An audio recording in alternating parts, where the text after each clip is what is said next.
Welcome to Flat Earth Debate, Uncut and After Show. I'm your host Nathan Oakley, and if you are new to this channel, or you've not done so already, then be sure to subscribe, hit the bell notification icon and join button if you'd like to become a Nathan Oakley 1980 channel member and keep up to date with the Flat Earth Debate.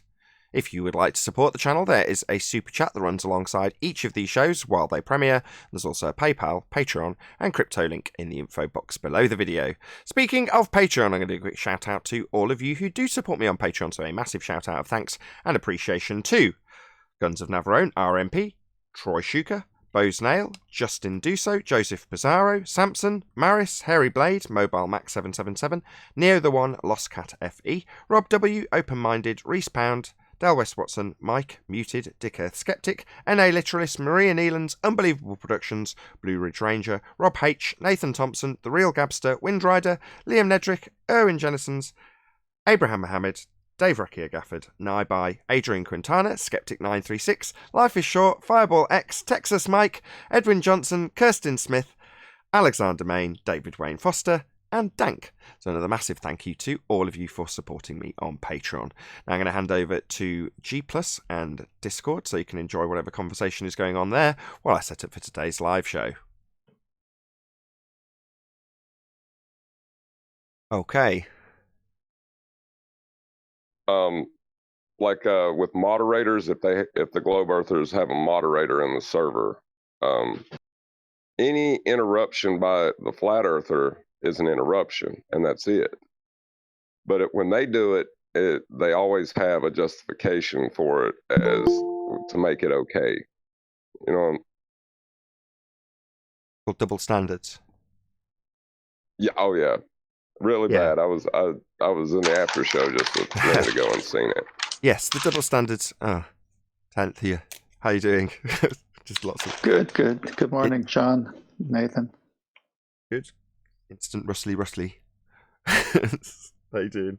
See, there goes that high-tech system again. Not high-tech, Hey, I'm just Neil. hearing rustling. Ugh. Anyway, so yes, John. Immediately after starting the show, or not immediately, within a given period of time, Anthony pointed these double standards out to me and said, well, you can't really allow those double standards to be in place for them when they're in the majority, we're in the minority.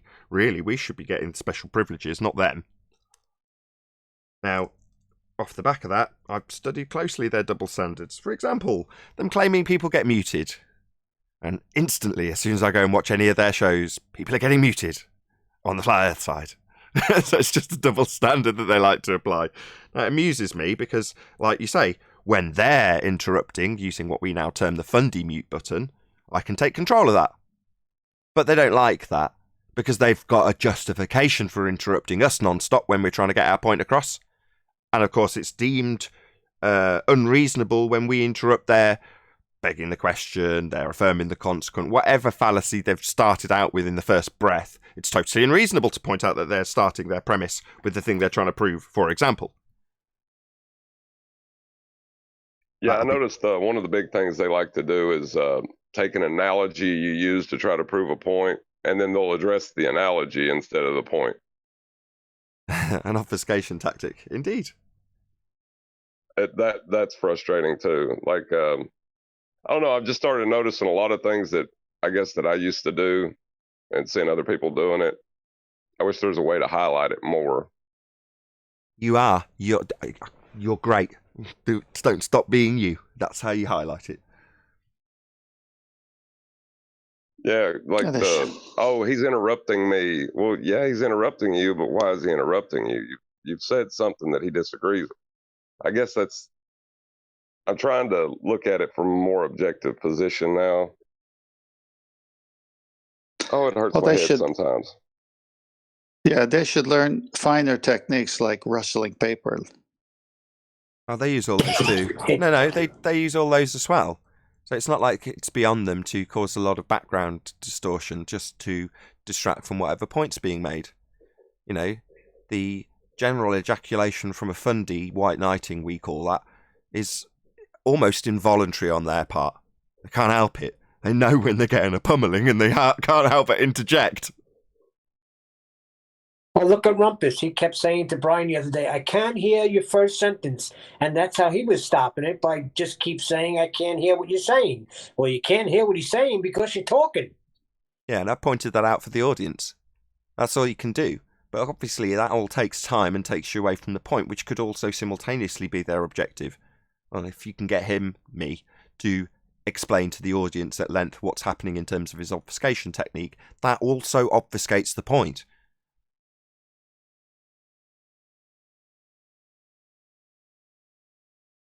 That's what we're dealing with. We're dealing with people who are on the losing side of the argument, and they have to use tactics against a winning argument, or in defence of a claim that can't be defended on their side. What are they going to do? Well, they've got to do something, right?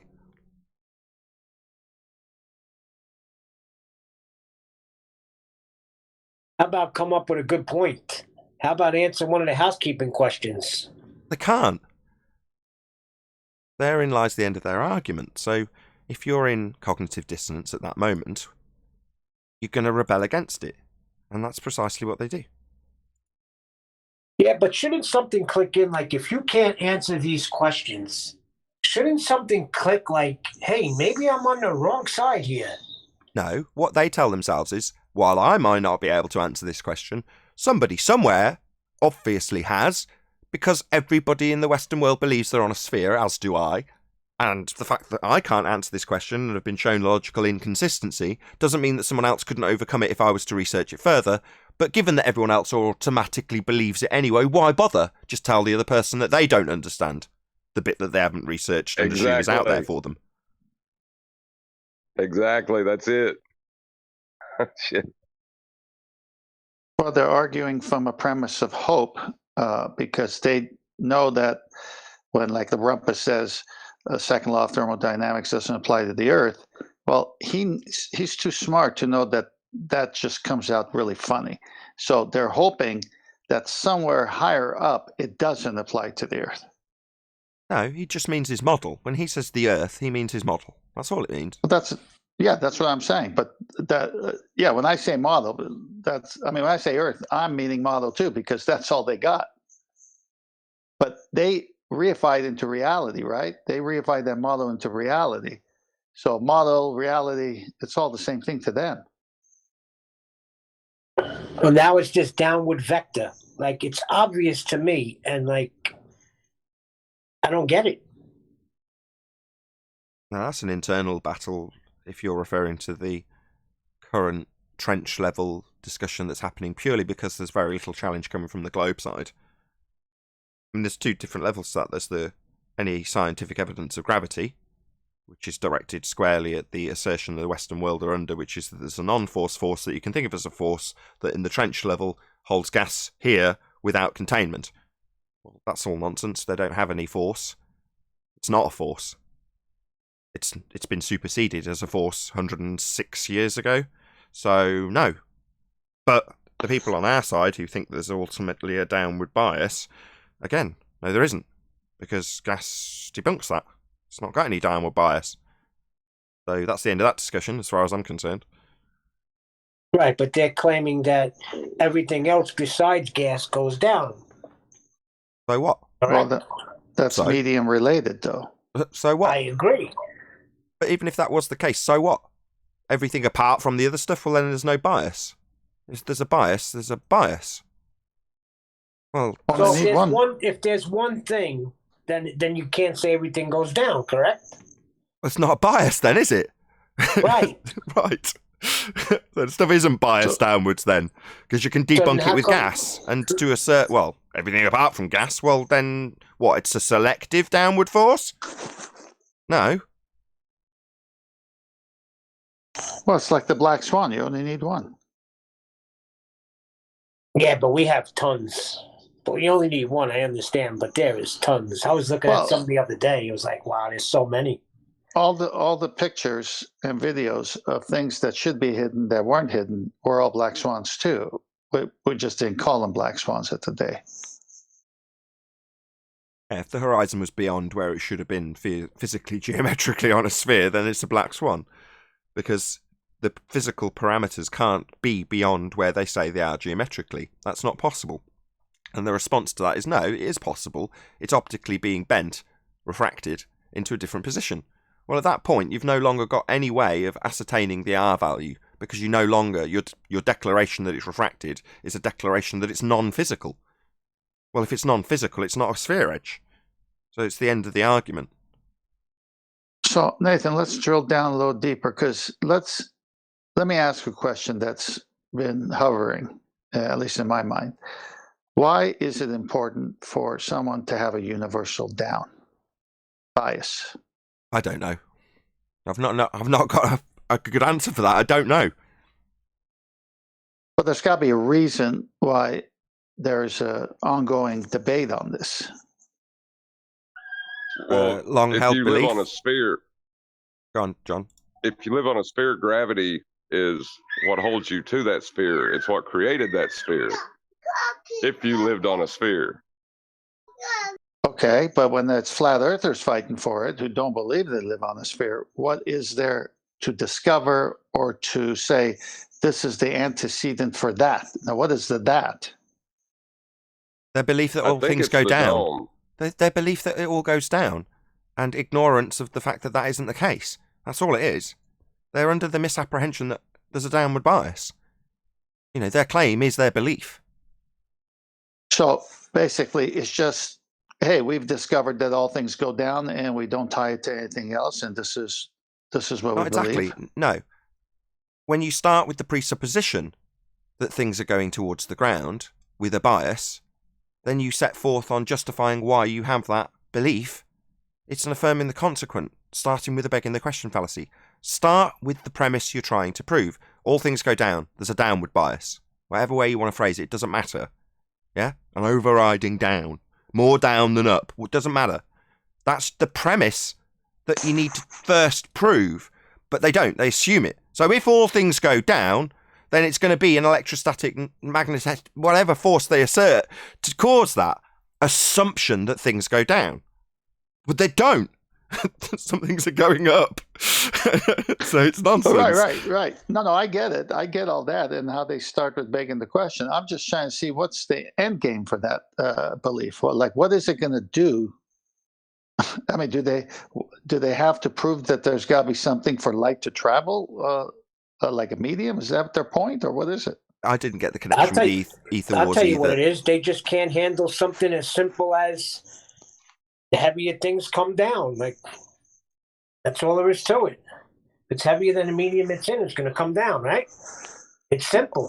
Yes. Well, just it's going to have to get up there first. Well, go on, John. I'll say what I got to say later. I said it's going to have to get up there first before it can come down. Yeah. All right. So just on the sidelines, listening to the back and forth. Okay. Let's say it is what they say. So what? You still need to prove it, and you haven't. So just prove it. I mean, instead of saying it's a negligible force and relative density, disequilibrium is the vast majority of what we experience. But this is true too, but it's very negligible. Well, then why are you fighting so hard for it if it's so negligible? Because the smartest guy on the block says it is. Yeah, but to what end? I keep telling you, to justify the presupposition in the first instance. That's why I keep telling you. Right, but the presupposition in the first instance, to what end? Hold on, who is that? Go ahead. Yeah, and to keep water on the outside of a ball. No, we're asking why the flat earthers want this. Oh.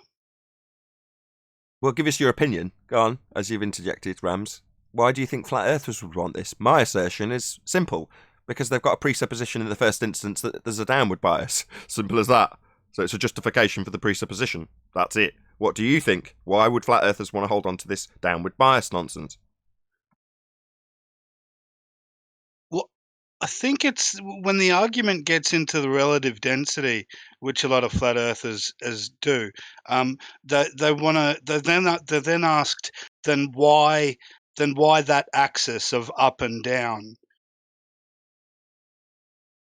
What do you mean? Why that axis of up and down? That's where the desire for that to be answered. That's relative. That's relative to you and the medium you're in.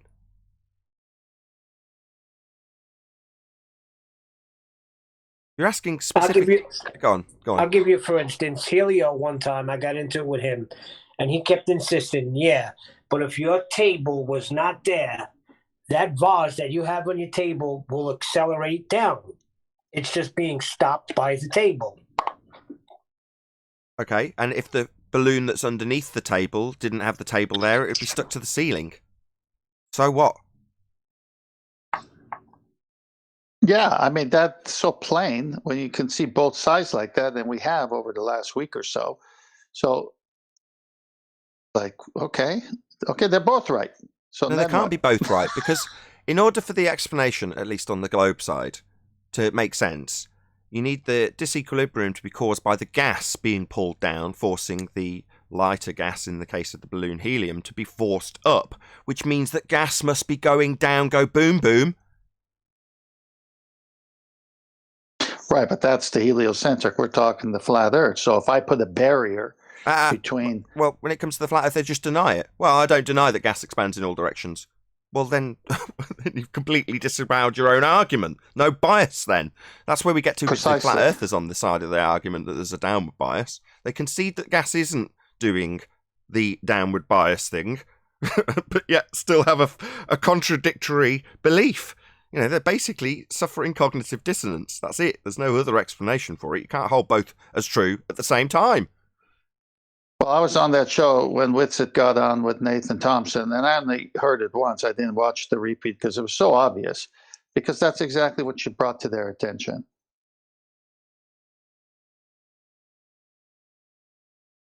You should have named that show Whitsitt Gets It. I did name that show Whitsitt Gets It. That's his name, though, right? Well, his handle. Well, no, Whitsitt Gets It from Nathan. But yeah, he's picked a poor choice, because you don't have to put in much effort regardless of which side you're arguing. I could phrase that, Whitsitt gets it, i.e. he understands. Or Whitsitt gets it, as in got a pummeling. Doesn't take any effort to read it whichever way you like. Maybe that's the intention, I don't know. I don't really care. Hold on, the second one fits better. He got a pummeling. Depends on the circumstances, though, right? Maybe that's why he picked it. Who knows why Whitsitt picked it? Well, I'll tell you, I think the flat earthers are arguing this as a residual of, education and gravity. Like, they've been, we were all taught gravity. The people that went into physics more kind of got it shoved down their throats. But I think that's what it is. It's a residual attempt to explain something that's not there. Exactly. That's what I attributed to the haters after the fact. So several people came out after the fact giving me praise and putting down Nathan and Whitsitt. It's like, no, you're talking about a residual, as you've described it, of a very strong piece of heliocentric programming that leaves you with an assumption of a bias that isn't really there. And that is difficult to shed. Well, so now what? That does answered that make them... my question. Oh, just before you do, does that make them shills? Does that make them dishonest? No, not at all. Give them a break. God's sake. Go on, 10th. No, I was just saying, John just answered my question, the way he phrased it. That's the reasoning behind it. Yeah. Yeah, it's just a residual thing. I had a little bit of it. Like, I would think, if there is no downward direction, why don't you stand on your head then, and say obviously stupid things like that, Sure. There's all sorts of aspects of stuff that you may hang on to that you didn't realise was a belief until you come to a subject and then start investigating it. Until you throw it all out all at once, if you are to do that, you've still got all sorts of crazy stuff in your head that you, up until that point, appreciated was real and true, and why would you ever question it? So, for example, David Weiss, DITRH. When he came to the subject, he didn't appreciate that space was fake, or that we hadn't landed on the moon. That came later, as strange as that may sound. But so what? Does it matter which order it comes into your head at? It doesn't matter in the slightest, in my opinion. It's just like, No, it doesn't matter, because sometimes you're so focused on the topic that the people who are talking about that very topic are 5 points. If you say what are the 5 points prior to that, they know that there's no space, there's no landing on the moon. But now it's a different topic related to having those things creating a base of conversation where someone just comes in and they miss those 5 points and they say yeah, and then they later, if they stick to the show, they, oh my gosh, if this is true, then that's got to be true. Oh my, they did land on the so it comes a little later, but it still comes. Right, and the same is true the other way around. There's plenty of people out there who appreciate that the cinematography presented to claim we were standing on a light in the sky at some stage in the 60s and 70s, then they appreciate that's not real for whatever reason, and then in their own mind either make up a justifiable reason why they had to lie, but still have that belief that there's a light in the sky that's actually a rock, and simultaneously deny any aspect of heliocentrism that we deny. So no. In other words, become a flat Earth denier. So that's a similar thing, right? Recognizing that they've lied about certain aspects of the sky might not necessarily lead you to realize that the sky is not a vacuum. But you might realize they've faked a lot of what they say the sky is, but still think it's a space for gas to fill, and we're okay with that, even though it violates the second law of thermodynamics. People reach different points in their journey at different stages. But enough of life tells you that if you look at water, and I think Anthony brought this up, or you did, there's certain things that sink in water, there's certain things that float in water, there's certain things that go up in air, there's certain things that come down because the medium of air is lighter and the objects are more denser. So when you think about a piece of steel, it's going to sink in water, but if you shape it into a hull and can cause displacement, then you got a ship. So now it's not sinking. Now you think about that same piece of steel, it's going to fall in air unless you put an engine on it, make a plane and wings, and cause the Bernoulli effect. So isn't it obvious?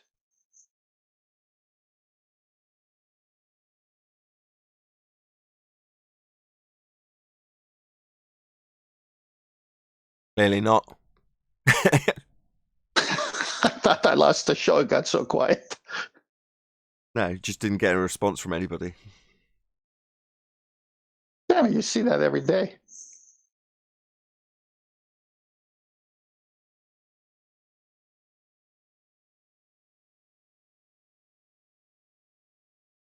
I think once the holiday season's over, we'll get the fundies returning.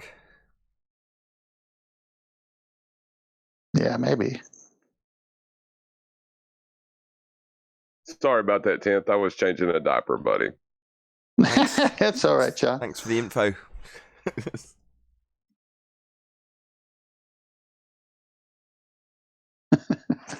That's great. Good morning, guys. Hey, Well, I was Chuck. good morning. I was going to say one of the things I like so much about this subject is the way that people cognitively process the information that they get, Oh! Well, I was watching a golf tournament on the weekend, and the announcer, and they always say it, not just this one announcer. Oh, well, he just got it up there, and then gravity did the rest.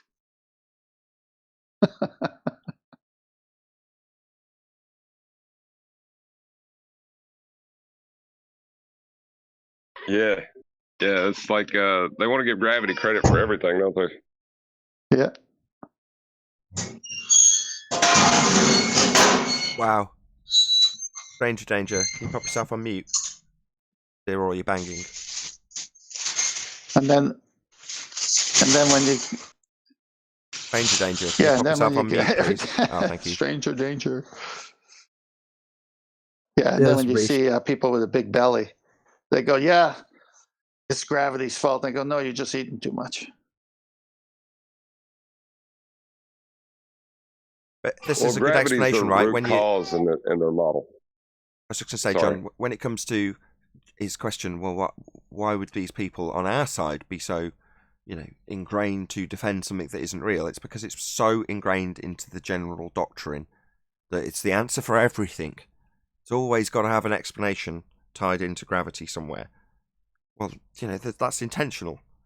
It's required in the heliocentric model, and it has to be wrapped up in doublespeak because it's not actually a force in their current reification. But for us, it just means we've been subjected to it for our entire life for various explanations for things that aren't necessarily in any way linked to a downward bias. Now, if something is going down, and they start attributing something that's always there to something that goes down, it seems to make sense, until you point out that not everything goes down. And then it all falls to pieces. But that doesn't mean to say that the people who have gone through, like we all have, the majority of our life, hearing that word over and over again, contextually and incontextually correct, you're not going to be able to shed that easily.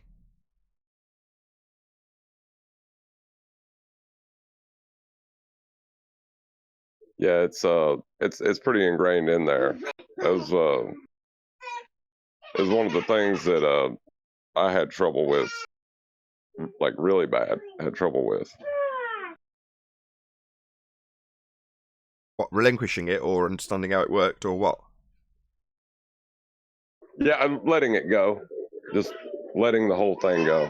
Like I thought there's got to be something salvageable in this. The whole thing just can't be a red herring, you know? Yeah, the whole thing's based on an assumption that's false.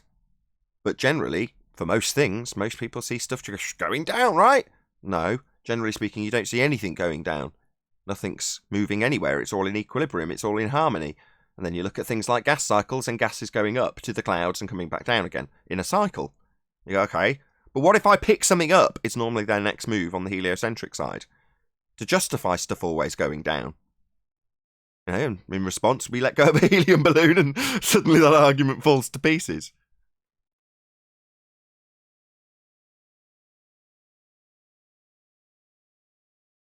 Well, then comes the tricky question of what's motivating this fairy tale story being, pushed on us all. Required. It's a trench level explanation for almost everything, as we were just discussing. Seems to be the case that every single magic trick that needs an explanation has gravity at the heart of it. So therefore it's required to explain a lot of stuff that doesn't necessarily need explaining in the first instance, or moreover requires explaining when it's attached to an idea that you're on this philosophical model called the globe. Therefore it needs explanation, so you've got to have something to pull out the magic hat to explain it with, and gravity is very useful to do all of that in almost every instance. So that's why it's required for them to justify a lot of nonsense that doesn't work. So down at trench level, even though we point out that their own rhetoric is gravity is not a force, they use it as a force to hold gas here in violation of natural law. So, it's used as a trick because they can say it. Well, why do we have gas here if the sky is a vacuum, a space for gas to fill? Well, we've got gravity. What, a downward bias? Well, gas is expanding in all directions. It's not biased downwards. Yeah, but gravity is pulling it downwards. But no, it isn't. It's expanding. And so you go on. You're arguing about a non-force force that you can think of as a force rather than the fact that natural law dictates that if the sky was a vacuum, the gas would fill the space. Much better to argue about a non-force force that you can think of as a force that isn't really a force. It's an emergent force that isn't really a force. Whatever you want to say, better to argue about that than the natural law violation that is a sky vacuum. Just a good distraction technique with something that isn't really real, but you can kind of justify as being real. Argue about that. Was that Rams who asked that question? Rams, yeah. Yeah. Can I give my comment to Rams? Yeah, feel free. Yeah. So Rams, my opinion is that this was either a very clumsy model that they, from way back then, decided to say this is our reality, and everyone bought it up until good questions were being asked, like how can you have gas pressure next to a vacuum of space and all these different things. Or it was purposely designed because they could fit it into their evolutionary model as evolution came afterwards, obviously. But the whole point is to take away attention from a creator. So it's either well designed to take attention away from a creator, and then all these things kind of go on to help it, like evolution and blah, blah, blah. Or it was just so clumsy when they got together. It looks like, the moon looks like a sphere, so we must be a sphere. But they really didn't think about it. And then now we're just destroying it. And these guys have to scramble to keep it.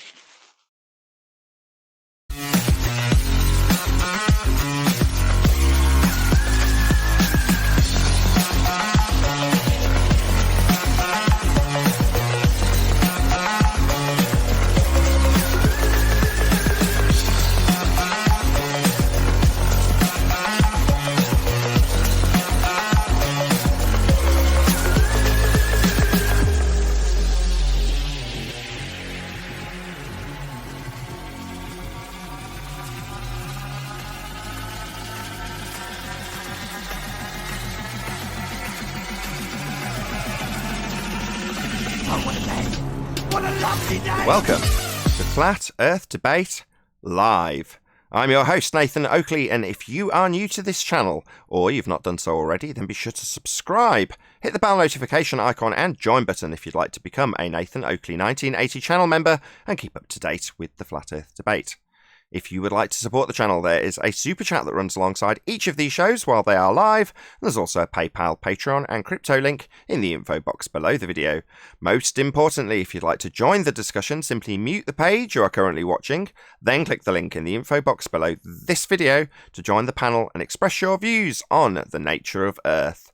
If you do join, please don't swear. If you do, you'll be ejected. And if you are, please don't try to rejoin the stream using sock accounts. You'll be warmly welcomed back on the next stream. Please also share the show on social media. Sharing the show obviously increases the live audience, but this in turn increases the chances of a more diverse panel. So please share the show on Facebook and Twitter.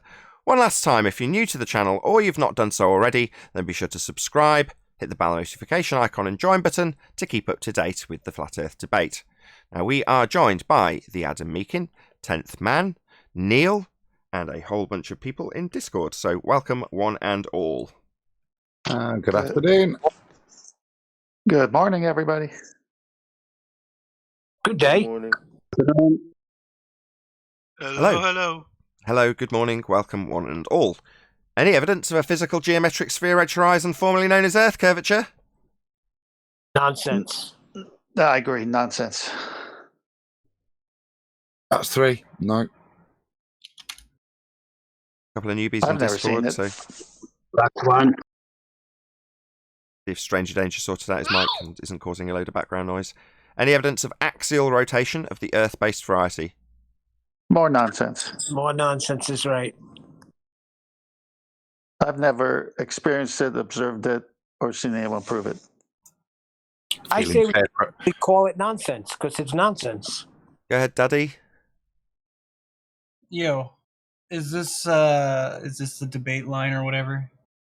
I have a flat Earth friend that was like, "Yo, I want you to debate this guy." So here I am. Okay. So in order for me to have a proper discourse with you, what is your model of the flat Earth? Models are pseudoscience. Before we go There's on, a Daddy. lot of different types of flat Earth before models. you start, Daddy, hello. Before you launch into a load of Yeah. questions, what we do at the beginning of each of these shows is we ask a series of questions to people who believe they're on a sphere. Now, I don't know if you heard the first question, which would be any evidence that we have a physical sphere edge for a horizon. Do we have a sphere edge for a horizon? Yeah. Can you evidence that the horizon is a physical edge of a sphere? So I understand you have 1,300 episodes. If you always guide these conversations and only ask the same questions over and over again, you're going to get the same result. It's literally your job. You have 1,300 episodes. Okay, I need to know your model before I can debate or anything. Okay, I'll try again. No worries. You said that's the second time. No worries. I'll answer you. Okay, you asked for a model, but we don't live on a model. That would be called a reification fallacy. Can you pop yourself on mute while I talk to you, Daddy, or turn down your speakers? You're causing feedback. Just pop yourself on mute, thanks. We don't live on a model. To assert that the model is the terrain that we're standing on is called a reification fallacy. Feel free to look it up. But we don't live on a model, so who cares if I've got a model or not? You, on the other hand, have a model called the heliocentric model, which you do think is the world we are standing on. I don't have a model. I'm sorry to disappoint you, but we don't stand on a model. Don't have a model. So how am I supposed to argue with you? If you don't have a better model to replace the one I have, then what's the point of having a discussion? Guys right? in G+, Adam, can you mute, please? In science, you have to present an idea that supersedes and better explains the environment that we are currently living in order to have any advancement, right? Okay, if you're not presenting an idea, how am I supposed to argue against it? You don't have to do anything, my friend. You've chosen to come here. You don't have to argue against anything I say. You can just leave if you don't want to argue against it. However, models... do you want to pop yourself on mute when I'm responding to you, rather than just talking through me immediately? Thank you. So, as I've just stated, models aren't what we're standing on, and you've asserted that in order to be science, I need to give you a model. Now, that would clearly demonstrate to me and a lot of my audience, and definitely all of my panel, that you don't know what science is. Now, science is the establishment of cause for phenomena through the scientific method. It's not models. Models, when asserted as science, as you have just done, automatically become pseudoscience, because you haven't gone through the scientific method to establish a model, correlative only. We're not standing on a model, and I'm still talking. My friend, this is going to be an unsuccessful debate if you immediately talk through me when I make my conclusions. So, third time. Models are pseudoscience, definitely not cause and effect through the scientific method, and we're not standing on a model. That's a reification fallacy. Maybe you'd like to ask for a fourth time if I'm going to give you a new one, a false dichotomy to offer. That would be your model, not that we're standing on it, versus my model that we're not standing on, to decide which one's reality. False dichotomy fallacy. Feel free to listen back after the fact to all the fallacies you've used, maybe not acknowledge a single one of them, and ask me again if I've got a model. 5 minutes, you're not going to really have a debate. Like, if you want to have a real discussion, you need to explain to me how you believe the world works. You saying the Earth is flat. Okay, that is one part of your understanding, right? How does gravity work in your understanding? How does atmosphere work? How does... You want to stick with one at a time? Do you want to... Mate, what you're doing is scattergunning with multiple questions. So far, you've said it's not a debate, but you haven't acknowledged a single point I'd made. For example, you've demanded I give you a model, and I've pointed out several reasons why that wouldn't be necessary, but you've not acknowledged any of them. So yeah, this isn't a debate because you're not, and you're talking through me again, like a fundy who's getting annoyed. Yeah, I'm making my point now. You need to pop yourself on mute while I talk like I do for you. Thank you. So you've not acknowledged any of the points that I've rebutted and refuted your claim that I must give you a model with. You've just moved on to asking me new questions about justification for why it's flat and various other things that I didn't pay attention to because I didn't get to the first one. So I'd like to deal with one thing at a time, but first I'd like an acknowledgement of the points I've refuted you with. Can you do that before I go on to justify why I say it's flat? Please. All right, so let's consider. If I present to you a model and I say, I believe that the Earth is round and I believe that gravity exists, blah, blah, blah, you have to assert what you believe so that I can and you can discuss and refute each other, right? No, I don't have to give you a claim in order to refute what you claim. I can just take a giant steaming dump on your belief that we're on a sphere based on your thoughts and feelings that it's science to assert models and ignore me pointing out that that's pseudoscience because it hasn't adhered to the scientific method, something you're still yet to acknowledge in any way, shape or form. You are, however, continually talking through me while I point these things out to you, like a triggered zealot who wants to talk through the points you're yet to acknowledge. So you're a triggered fundy who's talking through me. Typical behaviour of a fundy, not acknowledging what I've stated in terms of his pseudoscience assertion, not acknowledging his false dichotomy fallacy, not acknowledging that he hasn't adhered to the scientific method. None of that's being acknowledged in any way, mate. You're speaking about. I think we need to have a real discussion, right? I am having a discussion. I'm discussing how your pseudoscience belief in models hasn't adhered to the scientific method. You're just yet to acknowledge any of that. Are you or are you not going to acknowledge that in order to have a real discussion, we need to discuss what each side believes in first? Okay. How You can about ask. scientific facts? Well, why don't you ask? Oh, what? I asked you, okay, so some flat earthers don't even believe in gravity, right? So Right, why is this now a baseless generalization stereotyping fallacy about what some flat earthers believe? That's not a question about what I believe. That's a baseless generalization stereotyping fallacy. So far, you have used 5 fallacies, my friend. You're not doing very well. I mean, you're saying I'm not doing well, but... You're not! You keep using fallacies. You've just used what is known as a baseless generalization and stereotyping fallacy about what some flat earthers believe. I'm not some flat earthers. That's a generalization stereotyping fallacy, you stupid idiot. Now, if you want to claim you're doing well when I'm absolutely annihilating you, then you can delude yourself into such a belief. It's not the case. I think that I'm losing this argument. You are. You have 1,300 episodes, maybe 1,000 views on each video. What? You really think that people listen to you? You're listening to me right now. Your method of debate is over Another generalization, stereotyping fallacy. People are listening to me. There's an audience right now, and you, specifically you, are debunking that. Because you're not really listening to me, you're talking through me. But nevertheless, I'm still pummeling you. You don't have to believe it's the case. You don't have to like it's the case. It is the case. Yeah. You've used nothing but fallacy so far. Can I add something you to that, haven't Nathan? once described to me how you believe the model works, right? What model? You've not acknowledged what I've already defeated 5 times without acknowledgement. Frustrating, irritating, lots of talking while I'm pointing it out for the 6th time. Yeah, models are pseudoscience. They haven't adhered to the scientific method. Repeat after me. Models are pseudoscience. They have not adhered to the scientific method. Do you understand my point, or are you going to ignore it continually?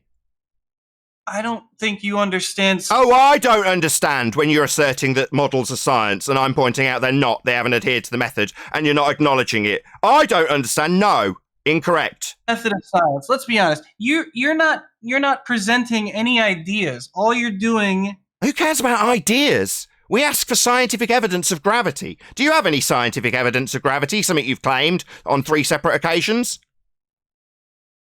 Sorry, what'd you say? Scientific evidence of gravity. Do you have any? You've claimed it 3 times. I mean, there's been plenty of experiments where they proved that there is a force that is exerted by objects with mass. Name one experiment. What's an experiment, first of all? What do you think an experiment is?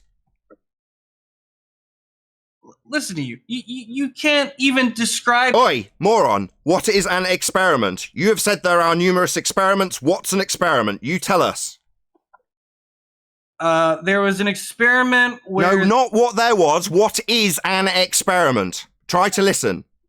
Define experiment. Listen to yourself. We're not discussing what... We're discussing scientific evidence of gravity. You said there's numerous experiments. Now I want you to define what that is. Define experiment.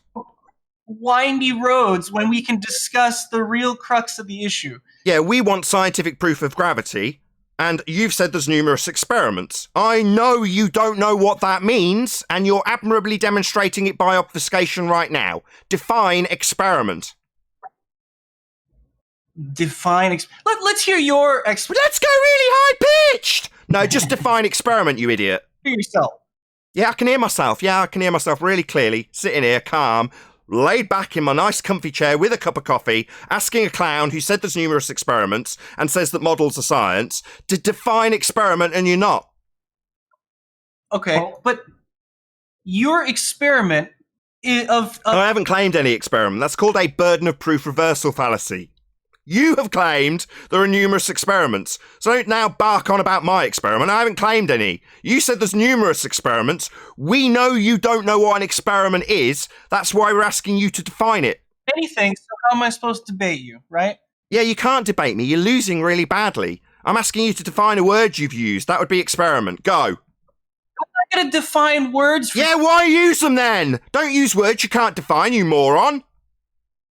I'm not. I can define it, but I'm not going to. I don't. Go define experiment. You've said there's numerous, so define it. Instead of talking about what we're here to talk about. We're here to talk about the scientific validity offered to the claim you made that there is gravity. We're asking for scientific validity, and you've said there's numerous experiments. You don't even know what the word means. Do you want me to describe the I want you to define experiment. Just do it. No, I'm not going to. No. Do you think you're winning? Do you think you're winning? Bad, mate. This is you winning? Yeah. I know what experiment means. Let's hear your definition, and I'll see if I agree with it. Oh, the establishment. The establishment of cause by way of systematic experimentation based on a hypothesis. That sounds good. Yeah, that's what an experiment would be. Yeah, it sounds good. It also sounds like I'm winning. It also sounds like you haven't got the vaguest clue what the words you use mean, and I do. So yeah, I am winning, mate. You, on the other hand, are getting an absolute pummeling from a flat earther, which is why your mate sent you here, to get annihilated by someone who knows what they're talking about. Unlike you, who's got a fundy belief in gravity, which we're asking for scientific validity for, and you don't even know what an experiment is. That's the reality of your situation, mate. talk for about 15 minutes now, right? Yeah, I will. I'm the one who's the most educated in this regard. You, on the other hand, are a clown who's been sent here by a mate so they can laugh at you when you get annihilated. Let's be honest. We've talked for 15 minutes, and you've always constantly mired the conversation down these windy roads. What's an experiment? You said the word! You said there was numerous experiments, and I'm taking us down a windy road about experiments. You're the one who said it. You need to describe... You need to clarify the words you don't understand, which I do. Don't try and act smart here. Don't talk about experiments. You don't even know what it means. Accept it, clown. All right, listen. No, not all right. I'm not going to listen to you anymore. You are ignorant. You've come here barking on about experiments, numerous experiments for gravity. You don't have any. You don't even know what the word means. Yet you think I need to listen to you. Wrong. You need to listen to me. When I tell you the world is flat, measured flat, observably flat, your philosophy that you're on a sphere is nothing more than a model you've reified, and then demand I give you false dichotomy models to compare with. No, mate, you'll listen to me. Where have you measured that it's flat? Oh, surveyors measure it flat. Said, ooh, it's flat? Surveyors measure it flat. Are you deaf? How are you measuring it? What is your method of measuring the Earth being flat? Oh, with rulers and shit. How How'd you think, you idiot? Do you know what surveying is? Do you know what a surveyor is, you complete clown? You said what? Do you know what a surveyor is? Yes, I do. They measure it flat. It's just that simple. Now, there's also a type of surveyor that assumes the world is spherical and assumes a zenith. Do you know what a zenith is? All right, listen here. No, I'm asking if you know what a zenith is, given that you know what surveyors do. You'd know what a zenith is, and the globe-assuming fundies who assume they're on a sphere before they measure it flat take a zenith measurement, and I'm asking if you know what that is. Sorry, I couldn't hear you. Say that again. What's a zenith? What is a zenith? Why do you constantly go down these miry roads? Oh, because you asked how I know it's flat, and I pointed out that it's measured flat. I'm also pointing out the way that people who measure it flat have this weaselly, windy road of assuming it's spherical prior to measuring it flat. You asked. I'm telling you.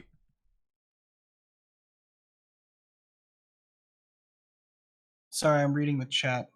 Oh, well then get lost. So you're no longer any use to us. Get lost. We'll continue with housekeeping. Nathan, Daddy's no longer any use. How dare you try to explain Get something lost. that's involved in the discussion? This is what they have? This is it? My goodness. Well, we didn't. He we only didn't said have. he knew what it is, so why would you then ask a question to confirm that he actually knows what it is? You know, that's unreasonable, right? Going By back, the way, Nathan, that go was and argue with the outstanding. peanut gallery in chat. That's where you belong, my friend. You're not worthy of discussing this here. You're a clown. So don't tell me you're looking at the chat while I'm annihilating your arguments that you're not acknowledging. Just go and deal with the peanut gallery in chat. Well, you said in the pre-show was that the failing ballers pretty probably bad. taking the holidays off, except for this guy. I got a question. Did anybody actually ask him to define gravity before going on for scientific You know what evidence? an about it? experiment is, Owen? I know, but before, did anybody ask him if he even knows what gravity is? Because I'll bet you he'll define it incorrectly. Probably. He didn't define anything, Arvin. That was the whole thing. Every time he used the word, and Nathan said, "Well, why don't you define that first?" He didn't even get past the first word. Why would Nathan keep letting him talk about second, third, or fourth word when he hasn't conceded on the first? Yeah, they want to skip past all the fallacies. I noticed that. That's a good example of good mates. He properly set his pal up there, didn't he? He's rather than argue flat earth with him, he sent him in here. He sent them into the lion's den. Quick shout out to Alexander for hitting the super chat. Really appreciate your support. Can we continue with housekeeping? We're not even halfway through the show, so it seems reasonable to actually get the housekeeping questions asked and answered. Ugh. So Daddy wants to come back in. You're not going to dominate the... Let's just take him off mute. Right, you've come back in, Daddy. You're not going to dominate the conversation. Right? I'll give you one opportunity to shut up and listen. If you try and dominate this conversation, given that I've just channel, you probably said a bunch of nonsense while I was deafened. Now he's just going to obviously share his pain on mute because he can't cope with just answering a few of our questions, given that I've given him about 15 minutes of my time. No, he can't cope with that. He'd rather just talk through me continually because he's triggered. No worries. Be excluded till he can calm down. I'll try again in 2 or 3 minutes. Right, we got to axial rotation. We only got through 2 questions. Axial rotation of the Earth-based variety. Any evidence of the distance to the sun? No evidence for that. There's only apparent distance to the sun. Because everything about the sun is apparent and not proven to be physical or in a Euclidean specific location.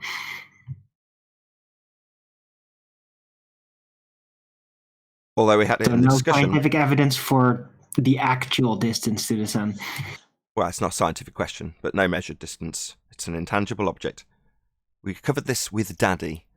Any scientific evidence of gravity? No. What is gravity? What is gravity? Correct. Sorry, what? Gravity? You saying?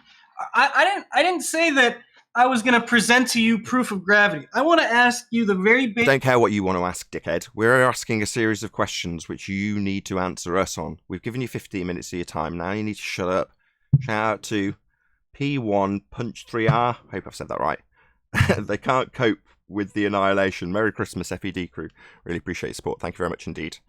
So we're asking for scientific evidence of gravity. That's the only thing we're interested in. Has anybody got any scientific evidence of gravity? I mean, yeah, they did an experiment. It's pretty easy. So what is gravity then? Gravity is the force of mass-having objects attracted to other mass-having objects. Wrong. That's Haven't you heard gravity's not a force? Hold on, let's just correct this guy, see if he can calm down for a second and Mire people at No, it's just going to fund mute and rumpus. We're trying to correct you. Can you listen for a second, please, Daddy? Thank you. So no, what you've just stated is incorrect. That's 105 years out of date. That's Reverend John Michell, Cavendish gravity, CV Boys. It's also incorrectly identified as Newtonian gravity. It is 106 years out of date. The idea that mass attracts mass, Newtonian gravity, you are wrong. Do you understand, Daddy? Also, Newton never claimed... I'm not wrong, but let's hear what your definition is. You want to mire the conversation in definitions. Let's do it. What do you believe gravity is? You said it's mass attracting mass, and I pointed out, based on your incorrect assertion that it was mass attracting mass, that is CV Boys, Reverend John Michell, Cavendish gravity, incorrectly named Newtonian gravity, that is 106 years out of date. Do you understand? Listen, saying, do you understand? No, he doesn't understand. Yeah, it was replaced 106 years ago by Einsteinian bending of pseudo-Riemannian force space. Now, while I'm saying this, I know you're not listening to a word of it, but it's been superseded by Einstein 106 years ago, mate. So you are just wrong. You're being educated by flat earthers about your own nonsense. Einstein existed 106 years ago? You're just talking through me because you're a triggered fundy. I'm pointing out that your rhetoric that you just stated with mass attracting mass is incorrect. 106 years out of date. Now superseded by Einsteinian bending pseudo-Riemannian force space. That would be space and time bending, not mass attracting mass. You are just wrong and having to be educated in your own nonsense by flat earthers. So sit down, shut up. We're asking for scientific evidence. You don't have any. Let's be honest here. You can say that it's not mass attracting mass. It isn't. Superseded by Einstein 106 years ago. Sit down and shut up. So, no, but the thing is... No. Sit down, shut up. I don't want to have to shut you up. If you want to continue to be a part of this conversation, you need to accept when you're wrong, right? Don't just bark through us constantly. You've been corrected. Understand that you are ignorant in this regard. You don't even know what gravity you're claiming. When we point out how wrong you are, you just say no. Now sit down and shut up. You're constantly miring the conversation into definition. Wow, Last chance. You're going to calm down, Daddy, or I'm going to have to remove you from the conversation again. you're still. My God, these people are intolerable. When they're proven wrong, they just cannot bear it, can they? Did you leave the channel? Oh, you're still constantly miring the conversation into definitions, right? What definitions are based on what you claim? We asked you what gravity. Arwin asked what gravity. You said mass attracting mass. You are simply incorrect. So you're saying that you are correct. You're saying that No. Are you deaf? We are saying you are wrong. Are you deaf? How can I be wrong if... Because it's not mass attracting mass. It was replaced 106 years ago by the bending of pseudo-Ramonian force space. That is now the 4th time I have told you.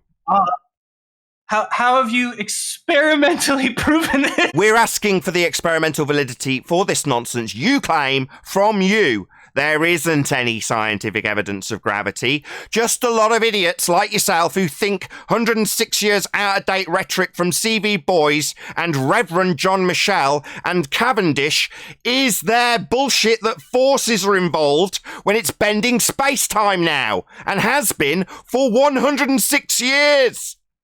Are you asserting that space-time wasn't bent before 106 years ago? Bending space-time is a concept. You can't bend space-time. It's a concept, you idiot. Apparently with gravity you can bend space-time. No, that's a mathematical construct from Einstein. I also detailed the geometry 4 times. Pseudo-Ramonian force space, my friend. Do you know what that is?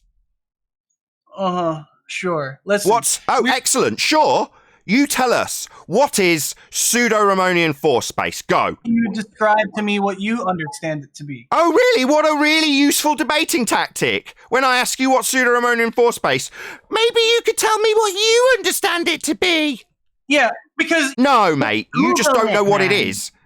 Who's rumpusing me from G+? No, mate, you don't know what gravity is. We do, and we know how to annihilate it. Let's be honest. You haven't presented one fact that you believe to be true. There is no scientific evidence for gravity. This is a fact, not a belief. A stone cold, 100% fact. There is no scientific evidence for gravity. Fact. How'd you like those apples? Okay. Well, what do you think causes things to go to the ground? Things don't go to the ground. I let go of a helium balloon, it goes up. Okay, you drop... So it doesn't go to the ground then? So what do I think causes things to go to the ground? My balloon isn't. Sorry, you were...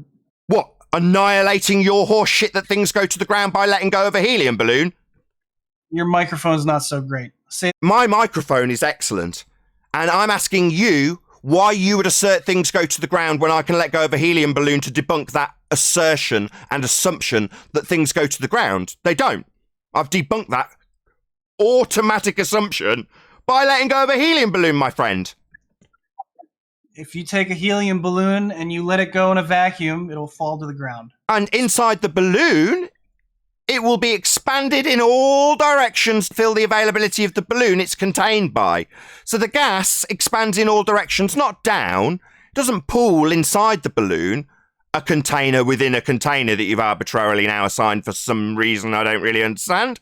Nevertheless, inside the balloon, the gas expands in all directions to fill the availability of the balloon, not down. It's not pooled at the bottom of the balloon. It's filled the balloon equally. Up. You're saying if you drop the balloon in a balloon? No, we're talking about gas. Helium, mate. Helium, gas. Same applies to water vapor. It's going up, mate, not down. If you take a helium balloon and you put it in a vacuum... where's a vacuum? This sounds natural. Is this something that occurs in nature? It doesn't need to occur in nature. We're only interested in the physical and natural world here. We're realists. We're not interested in the not really is level. We're only interested in the physical and natural world, as is science. You can go and babble on about some man-made nonsense you put together all you like. We, on the other hand, are interested in physical reality. The Earth is obviously and observably flat. You can go off and fiddle around with vacuum chambers all you like. There are no vacuums in nature, and we don't care about what you do in some man-made device. Gas, on the other hand, in this example helium, expands in all directions to fill the availability of the volume it has to fill. In this example, a balloon. It fills it equally, it doesn't pool at the bottom, the helium's not going down. So are you saying that a balloon wouldn't fall to the ground? I'm saying there's no scientific evidence of gravity, and your assertion that helium balloons fall to the ground in a vacuum doesn't change the fact that the helium expands in all directions. It doesn't have a downward bias. It fills the balloon that you're exampling as a container within a container that doesn't exist in nature. That's what I'm saying. It doesn't need to exist in nature. It does, because we're only interested in the physical and natural world here. We're interested in the obvious and observable nature of reality. That would be that it's flat. And beyond assertions of models and reifications of sky vacuums, all you have is philosophy and pseudoscience. What you don't have is scientific evidence of gravity. There is scientific evidence of gravity. If you let me describe the experiment that was done, I can describe it to you, and you can believe whether or not you understand it, right? What's an experiment? So, I don't remember the name of the experiment, but what is an experiment? We got here last time, and I had to kick you out, because you just kept on telling me, oh, well, you don't understand. So what's an experiment? You know, let me finish? Or are you just going to talk over me and mire? I'll do what I like. It's my show. Didn't you realise that? I want to know what an experiment is. If you're going to detail an experiment, we want to know what an experiment is according to you. You've had a definition of experiment that I accept. That's fine. Let's continue. No, I want your definition of an experiment that we will have to accept. Not the other way around, you complete clown. So you need to define what an experiment is if you're going to start detailing one. And we want to agree with your definition, given that we already know you haven't got the vaguest clue what science is. Shout out to Godzilla37. He says, pride never fails to expose the fool.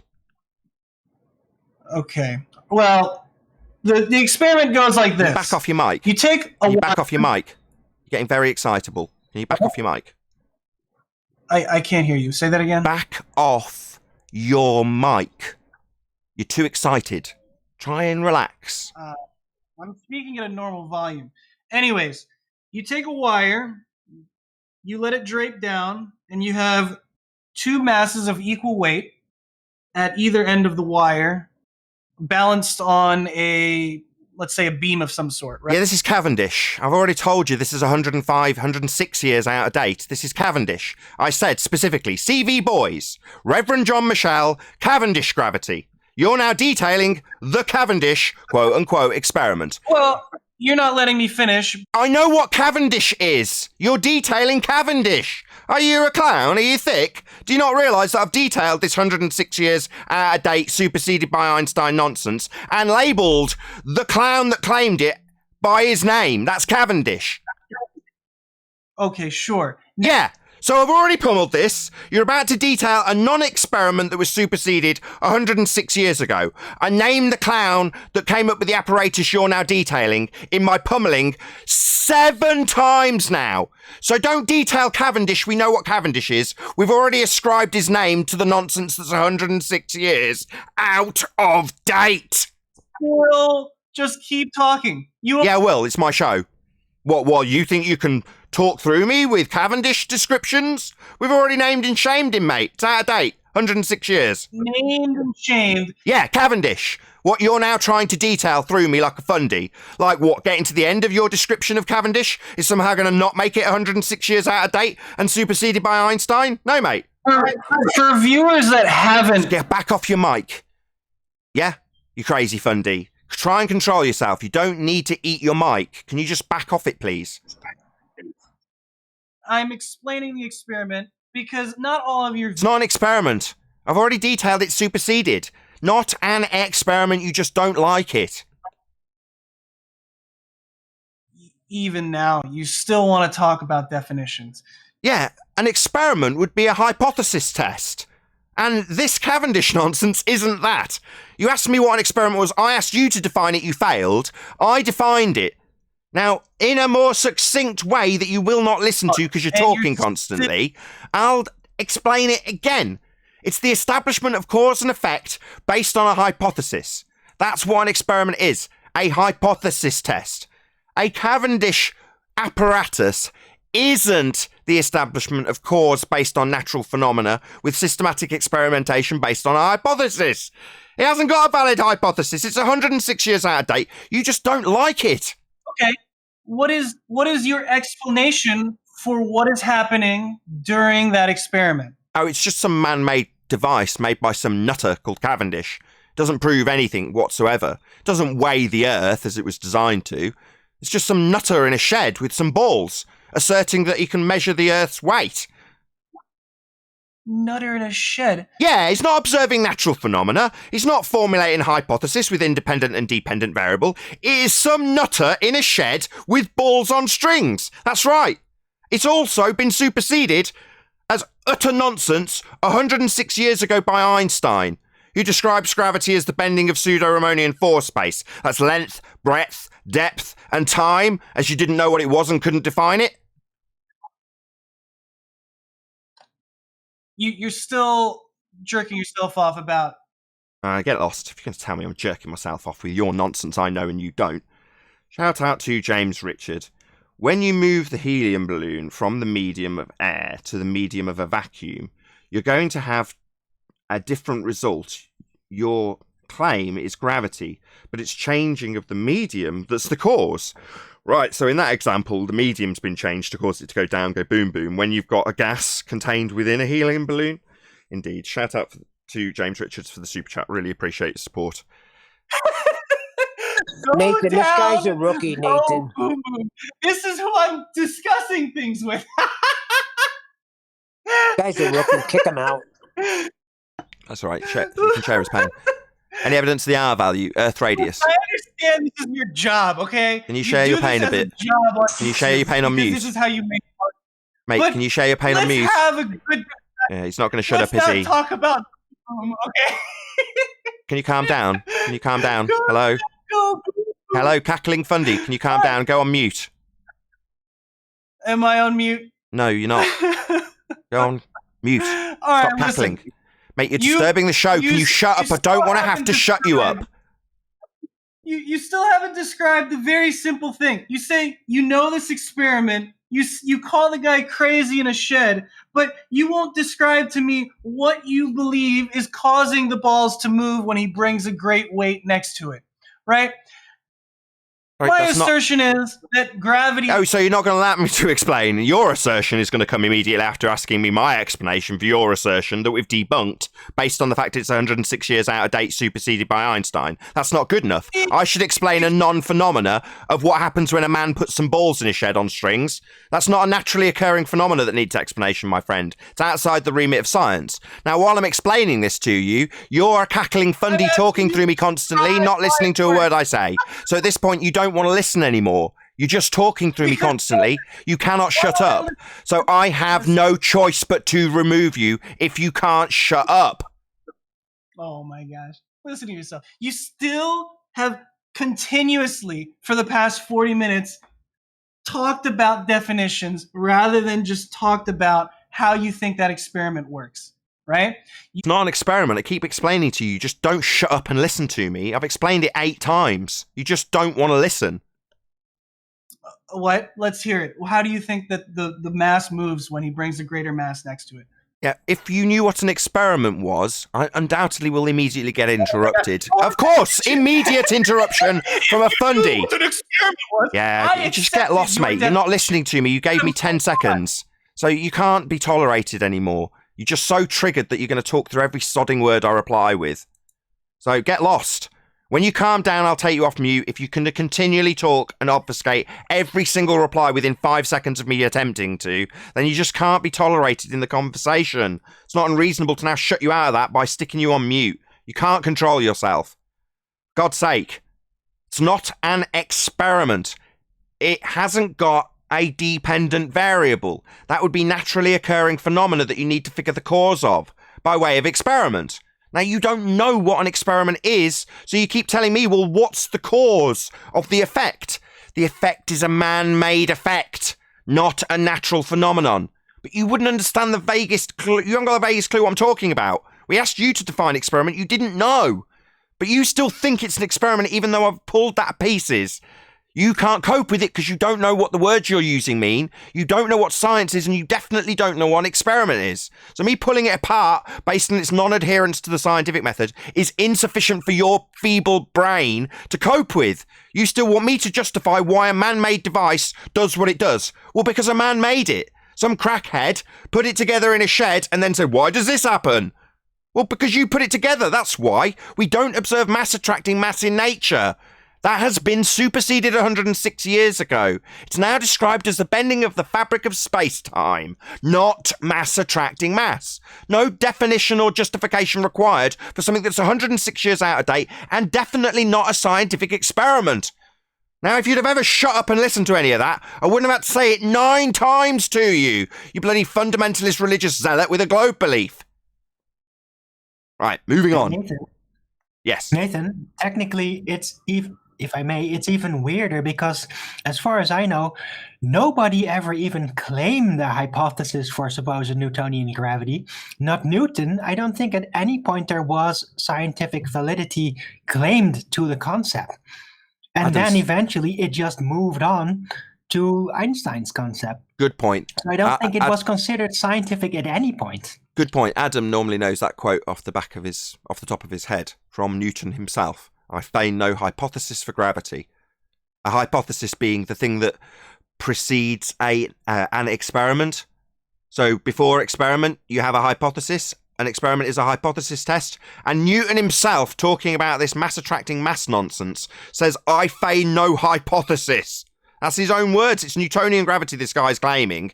And even the guy who's named after says he feigns no hypothesis for it. Yet this clown thinks there's an experiment for it in the form of balls in a shed from Cavendish. My God, that's what we're dealing with here. Clowns, idiots. I mean, it's a good example, the last 40 minutes of him trying to, give us a straw man for a model, but it's very symptomatic of what you encounter with a lot of know-it-all ballers, and what you end up doing is exactly what's happened here, is not discussing anything, but having to educate them on their model. All they do is come in and demonstrate their own ignorance and lack of understanding as to why they even believe what they believe. And that's all that's been demonstrated here by a young man who towards the end sounded like he was having a bit of a breakdown. There's probably the cog disc was kicking in, but yeah, pretty. Gives me new respect for Rumpus and Kosho and guys like that, because this guy's a rookie. They fell apart years ago, didn't they? And accepted to just pursue the lie. But I think what you heard there was reality dawning a little bit. Well, no one ever assumes that they can come and take an arse beating from a flat earther because they're just stupid idiots. And obviously we already know we're on a sphere. So within 5 minutes of arriving here, you find that you don't actually know your own argument very well, and your opponent does. You know, inside out, back to front, and can pull it apart in every single respect and demonstrate how little you know about it. And that leaves you cackling and going, oh my God, like that guy was, having, as you describe it, a little nervous breakdown. Eating his mic the whole time. Just annoying. The best bit, Nath, was the you describing the Cavendish charade previously, and then him going, I can come up with an experiment, but I can't name it, but it's something to do with balls on a bit of string. And just a clear demonstrator. He had no comprehension of why he believes what he believes. And even when it was actually named to him previously, he didn't even trigger that was the thing that apparently is one of his fundamental beliefs as to why he believes what he believes. So, yeah, just a great demonstration of ignorance. He's a rookie. Yeah. Hey, Nathan, I got it in Master B from Wiki. Perfect. This is from Newton himself. Can somebody other than me read it? Yeah, I'll do it. You got it. Actually, Adam, go ahead. You do it, buddy. I'll do it because I like the title. In 1999 translation of the Principia, presents Newton's remarks as follows. I have not yet been able to discover the reason for these properties of gravity from phenomena, and I do not feign hypothesis. For whatever is not deduced from the phenomenon must be called a hypothesis, and the hypotheses, whether metaphysical or physical or based on occult qualities or mechanical, have no place in experimental philosophy. In this philosophy, particular propositions are inferred from the phenomena and afterward rendered general by induction. Perfect. Quick shout out to Godzilla, who says, Daddy's laughter says it all. He has nothing left but cognitive dissonance. And that's clear. Thank you very much for the super chat, Godzilla37. I'm sure I missed somebody out as well as we were in the middle of the discussion. If I roll back through and see your super chat, if I missed it, I'm really sorry. But if I do, I will shout it out. Oh yes, I can assure you that there we go. Sorry, just one went second. right over that guy's head. Just 1 second. I'll just shout out this super chat. Shatner's Bassoon, thank you very much indeed for the super chat. He says, "Is gravity the independent variable?" Yeah, that's very manipulate something we can't prove and haven't got to show. Yeah, well done. Thank you very much, Shatner's Bassoon. Sorry, Neil, go ahead. No, I was just saying that probably went right over that guy's head, everything that Adam just read. He has no clue.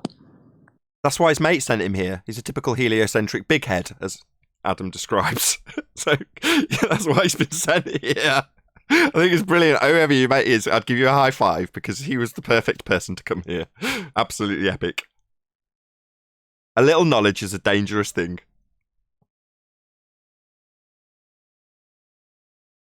If we want to prove gravity, we got to manipulate the bending of space-time. Now, what is the bending of space-time in the natural world? Oh, wait, nobody actually knows? There's just vague descriptions of it? Oh, well, we didn't see that coming at all. Just for anybody that hasn't heard the rest of the housekeeping questions, if you're a newbie, which I know there are people here, we'll just rattle through the rest of them. So, any single viable hypothesis from any of the fields of astronomy, cosmology, or astrophysics? Nonsense.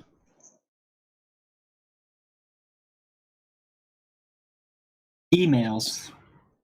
Emails? That's a Dr. Becky reference if I've ever heard one. I think it's just plenty of I can't say it, phenomena. But that's all you're ever going to get, I think, in that field. Yeah, plenty of dependent variables. Not very many hypotheses. Any evidence of a self-perpetuating molten iron core at the centre of a presupposed spherical Earth? Now that's really nonsense. P waves and S waves. If you would presume that one day they would be able to get it right. Get what right? No. Get what right? Predictions that the P waves and S waves give them that they got wrong when digging down 8 miles. Predictions. Well, they rely on them versus... when presupposing a sphere Earth. And Arwin saying one day, maybe one day they'll be accurate. Well, I could predict a lot of things. How about facts? Mystic Meg predictions or scientific hypotheses?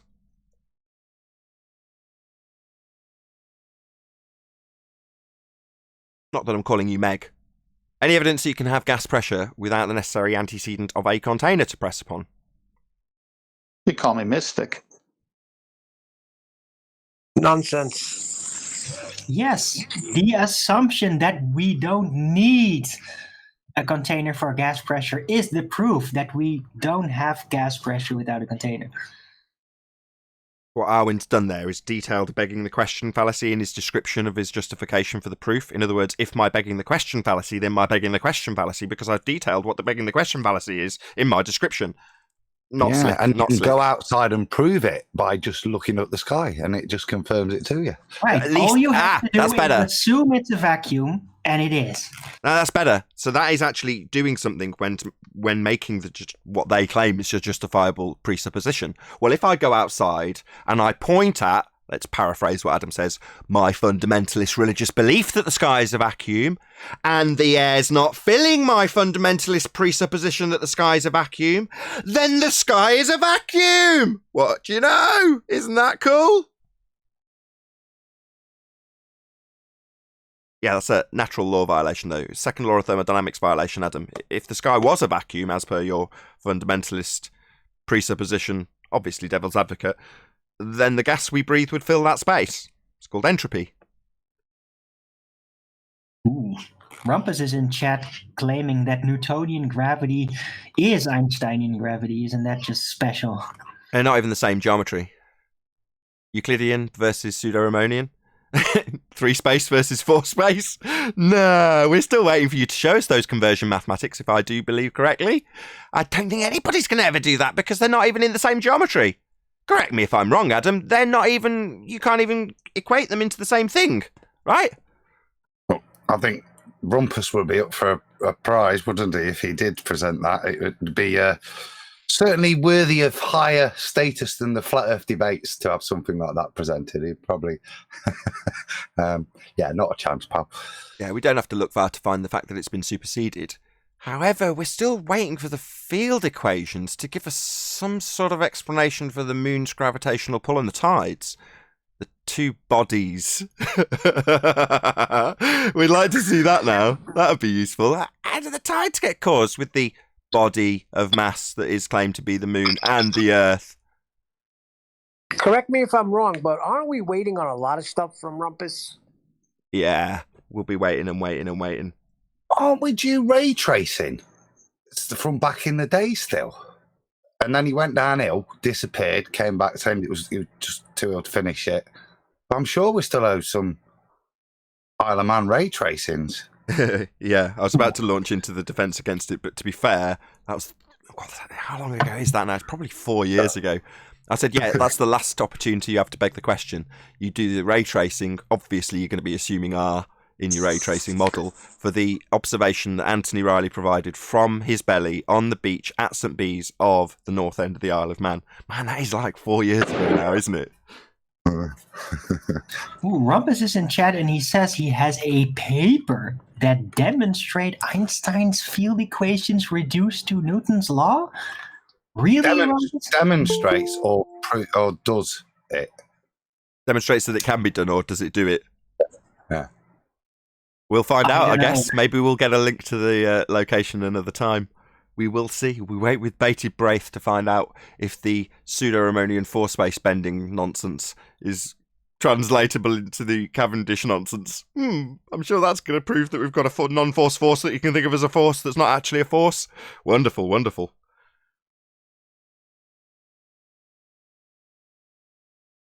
Well, maybe Rumpus is just embracing the nonfiction in science. Yeah, that's it.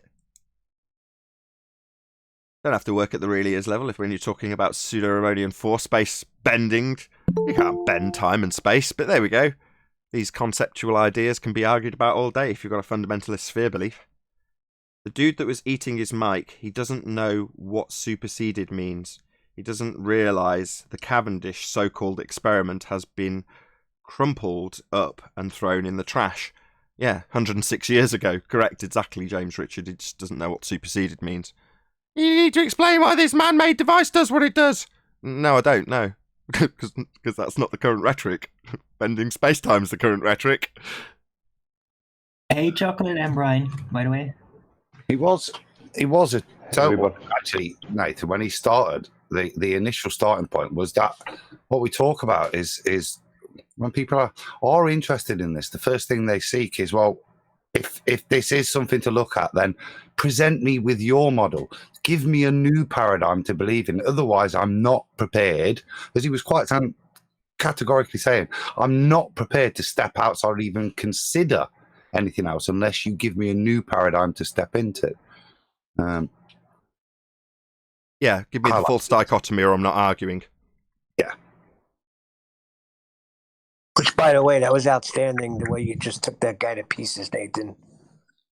So, did you say we've got You're a Rumpus here moron, now? mate, and you still don't understand Cavendish's experiment. So, do you have that mathematics that shows that you can take pseudo-Riemannian 4-space and put it into 3-space? Can you do that? Happy Christmas, Rumpus, first of all. Yes, happy Christmas. And you're another can I moron who say doesn't good morning understand to anything about everybody physics. So, do you have that Rumpus starts with mathematics? his nonsense? Do you have that mathematics then? Are you going to post a link in live stream so we can have a quick look at it, or what? Describes how you can convert one to the other. Yeah, okay, I got it here. Perfect. Can you post it in live stream? I'm obviously not going to get a look at it now, but maybe Adam will pick it up from you. We shall see. Well, he's too stupid to understand anything about physics. I mean, this is a guy who can't even work out how an aeroplane dips. I mean, Jesus Christ, doesn't understand about thermodynamics, and he thinks that he doesn't understand P V is equal to nRT and the relationship to energy. He won't Are you understand any of praying, this. He's Ramon? a moron. Just shut up. I'm sure Adam can justify that with the last couple of minutes of the show. Go ahead, Adam. Feel free. Airplanes don't dimp robots. That's a lot of rubbish. Hey, Brian. Good to have you. Go ahead, Adam. Hey, Nathan. Well, there's very very little to actually justify it. It was just a straightforward ad hom, not backed up or supported with anything, just a standard rumpus. But yeah, that's mate. It's good to see you've not changed. I look forward to the same old. Tell him, Adam. Tell him, Adam. That's weak sauce, man. Well, it's not very good, is it? It's a bit. Oh, I was going to say 2018, but I'd even go 2017, really. 2016 almost. It's like, bro, like step up your game, bro. Join us in 2020. Just posted the paper, which shows how to derive Newton's laws from Einstein's field equations, in complete contradiction to what you said, Nathan, a few minutes ago, because you're a moron. Well, we haven't seen it yet. Let's not declare victory yet just because you've posted something. We have no idea what you've posted. We'll have to take our time over discussing whether or not the bending of a concept can be divided into mass attracting mass, pseudo-Riemannian 4 space and Euclidean 3 space. We'll have a look at it. I mean, obviously it doesn't generate any force from gravity. Gravity's not a force. That's exactly what it does. Exactly what it does. So dividing pseudo-Riemannian 4 space into Euclidean... Hold on, guys. Dividing pseudo-Riemannian 4 space into Euclidean 3 space means that you have a physical force in nature, does it? Correct. Oh, really? Why would George Musa say that gravity is not a force, then? So that force that you can't... No, I asked why George Musa would state that it's not a force. Didn't hear that.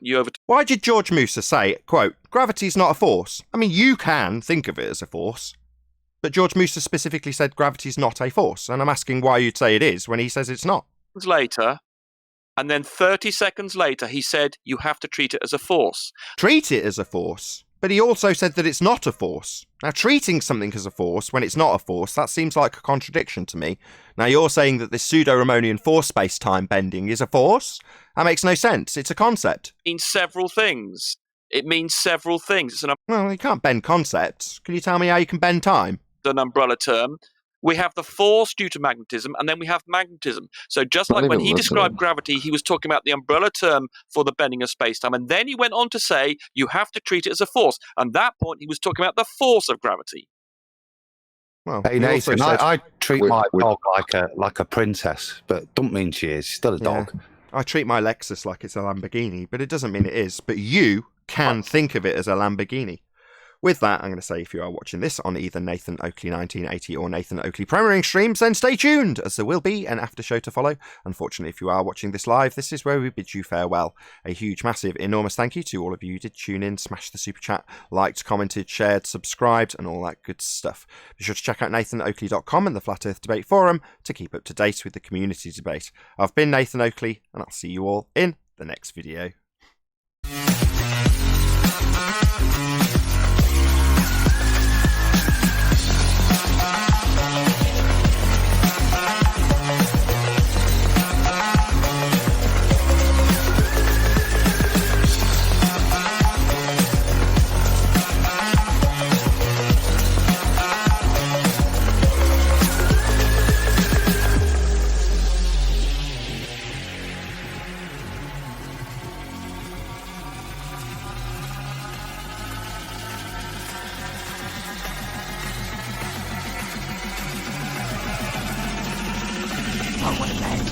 What a lovely day!